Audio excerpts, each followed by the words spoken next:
मेरे प्यारे दोस्तों, भाइयों और बहनों, आप सबका राधा कृष्ण भक्ति ज्ञान चैनल में स्वागत है।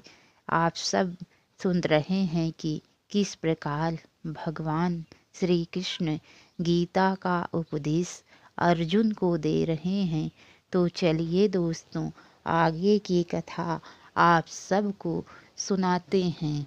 भगवान श्री कृष्ण कहते हैं, हे अर्जुन, क्योंकि जैसे जल में चलने वाली नाव को वायु हर लेती है, वैसे ही विषयों में विचरती हुई इंद्रियों में से मन जिस इंद्रिय के साथ रहता है, वह एक ही इंद्रिय इस अयुक्त पुरुष की बुद्धि को हर लेती है। इसीलिए हे महाबाहो, जिस पुरुष की इंद्रियों के विषयों में से सब प्रकार निग्रह की हुई है, उसी की बुद्धि स्थिर है। संपूर्ण प्राणियों के लिए जो रात्र के समान है, उस नित्य ज्ञान स्वरूप परमानंद की प्राप्ति में स्थित प्रज्ञ योगी जागता है, और जिस नाशवान सांसारिक सुख की प्राप्ति में सब प्राणी जागते हैं, परमात्मा के तत्व को जानने वाले मुनि के लिए वह रात्रि के समान है। जैसे नाना नदियों के जल सब ओर से परिपूर्ण अचल प्रतिष्ठा वाले समुद्र में उसको विचलित ना करते हुए समा जाते हैं, वैसे ही सब भोग जिस स्थित प्रज्ञ पुरुष में किसी प्रकार का विकार उत्पन्न किए बिना ही समा जाते हैं, वही पुरुष परम शांति को प्राप्त होता है।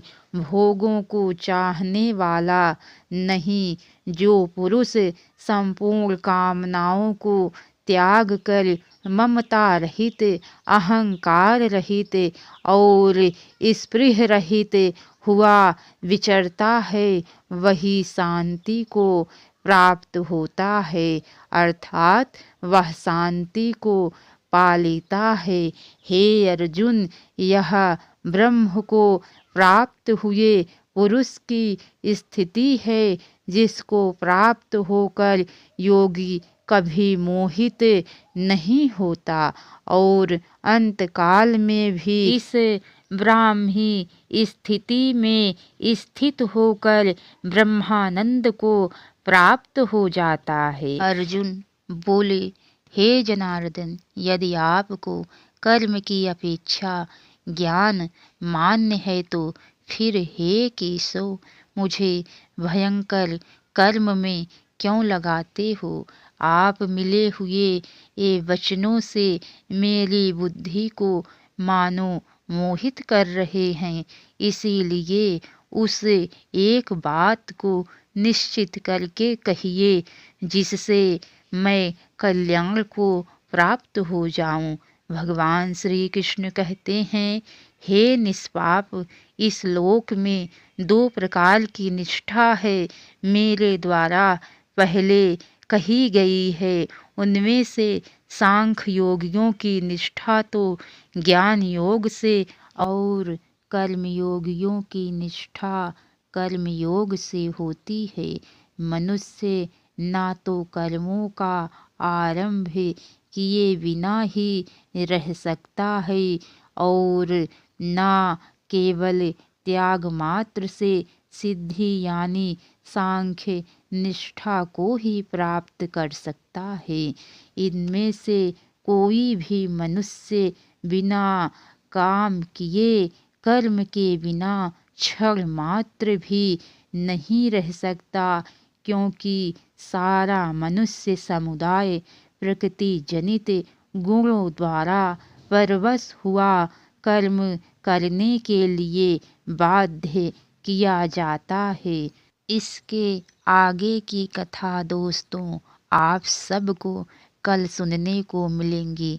तो कैसी लगी कथा लाइक करके कमेंट बॉक्स में ज़रूर बताना। जय श्री राधे कृष्ण। अब तक की सारी वीडियो देखने के लिए आप सबको बहुत बहुत धन्यवाद। राधे राधे।